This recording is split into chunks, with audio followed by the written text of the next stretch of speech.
आज हम एक बहुत ही गंभीर लेकिन अक्सर अनदेखे किए जाने वाले मुद्दे पर बात करेंगे। ये है भारत में छात्रों का बढ़ता तनाव। ये सिर्फ एग्जाम का डर नहीं है, ये एक ऐसी समस्या है जो हमारे देश के भविष्य पर असर डाल रही है।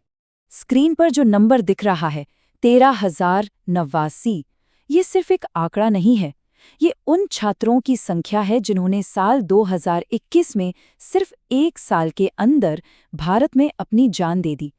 हर एक नंबर के पीछे एक कहानी है, एक परिवार है और एक अधूरा सपना है। अगर इस नंबर को और तोड़ें तो पता चलता है कि भारत में लगभग हर घंटे एक छात्र अपनी जान ले रहा है। ये एक ऐसी सच्चाई है जिसे नज़रअंदाज नहीं किया जा सकता। तो सवाल ये है कि हमारे युवा इस हताशा तक पहुंच क्यों रहे हैं? इस पूरे संकट की जड़ें अक्सर हमारे क्लासरूम के अंदर ही मिलती हैं, जिन्हें हम प्रेशर कुकर क्लासरूम भी कह सकते हैं। चलिए देखते हैं कि छात्रों पर सीधे तौर पर कैसा और कितना दबाव पड़ता है। अब ये दबाव कितना ज़्यादा है, इसका अंदाज़ा इन आंकड़ों से लगाइए। कोलकाता में एक स्टडी हुई और उसमें 63.5% हाई स्कूल के बच्चों ने माना कि वो पढ़ाई के दबाव की वजह से तनाव में हैं। मतलब 3 में से लगभग 2 बच्चे। और देखिए, ये प्रेशर सिर्फ स्कूल से नहीं आता। उसी स्टडी में 66% बच्चों ने कहा कि बेहतर प्रदर्शन के लिए उन पर अपने माता पिता का भी दबाव है। तो सोचिए, घर और स्कूल दोनों तरफ से उम्मीदों का बोझ। और जब एग्जाम का टाइम आता है तब तो ये प्रेशर अपने पीक पर होता है।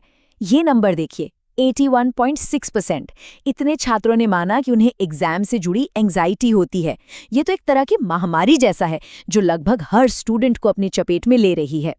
तो क्या सारा दोष सिर्फ पढ़ाई के दबाव का है, या फिर इन आंकड़ों के पीछे की कहानी और भी ज्यादा उलझी हुई है? देखिए, एकेडमिक तनाव एक बहुत बहुत बड़ा फैक्टर है, इसमें कोई शक नहीं। लेकिन ये पूरी तस्वीर का सिर्फ एक हिस्सा है। इस चार्ट को देखिए, ये 2019 का डेटा है और ये हमें बताता है कि आत्महत्या के पीछे और भी कई वजहें होती हैं। सबसे बड़ी वजह है पारिवारिक समस्याएं, फिर बीमारी। ये हमें याद दिलाता है कि छात्र सिर्फ छात्र नहीं होते, वो एक समाज का हिस्सा हैं और उन पर हर तरह के दबाव पड़ते हैं। तो अच्छी बात यह है कि इस बढ़ते संकट को अब पहचाना जा रहा है और एक राष्ट्रीय स्तर पर इसका जवाब भी तैयार हो रहा है। तो चलिए अब समस्या से हटकर समाधान की ओर बढ़ते हैं और देखते हैं कि स्कूलों के लिए भारत की क्या योजना है। ये जो आप देख रहे हैं, ये भारत के शिक्षा मंत्रालय की एक बहुत ही ज़रूरी नई हैंडबुक है। इसे खास तौर पर इसलिए डिज़ाइन किया गया है ताकि टीचर्स बच्चों में मेंटल हेल्थ से जुड़ी समस्याओं को जल्दी पहचान सकें और सही समय पर मदद कर सकें। ये एक बहुत ही ठोस कदम है। अब इस पूरे नए अप्रोच के पीछे एक सोच में बड़ा बदलाव है।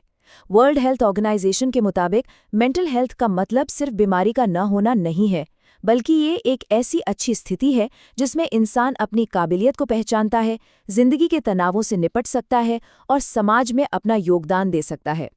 तो अब जोर बीमारी के इलाज से हटकर वेलनेस को बढ़ावा देने पर है। तो सवाल ये है कि ये वेलनेस स्कूलों में असल में दिखेगी कैसी? इसी को अ होल स्कूल अप्रोच कहा जा रहा है। इसका मतलब है कि सिर्फ कुछ अलग थलग उपाय नहीं करने हैं, बल्कि पूरे स्कूल के माहौल को ही बदलना है ताकि वो छात्र के वेलबींग में मदद करे। तो प्रैक्टिकली इसका मतलब क्या हुआ? इसका मतलब है कि समस्या होने का इंतजार करने की बजाय उसे पहले ही रोका जाए। एक ऐसा माहौल बनाया जाए जहां बच्चे सेफ और खुश महसूस करें। इसमें टीचर्स, काउंसलर्स और माता-पिता सबकी भूमिका तय की गई है और टीचर्स को इतनी ट्रेनिंग दी जाए कि वो एक तरह से साइको सोशल फर्स्ट एड दे सके। स्कूल में होने वाले ये बदलाव एक बहुत बड़ी नेशनल स्ट्रैटेजी का हिस्सा हैं। भारत की पहली नेशनल सुसाइड प्रिवेंशन स्ट्रैटेजी का एक बहुत ही साफ लक्ष्य है, साल 2030 तक आत्महत्या से होने वाली मौतों को 10% तक कम करना। ये लक्ष्य बड़ा है, लेकिन ये भी दिखाता है कि इस मुद्दे को कितनी गंभीरता से लिया जा रहा है।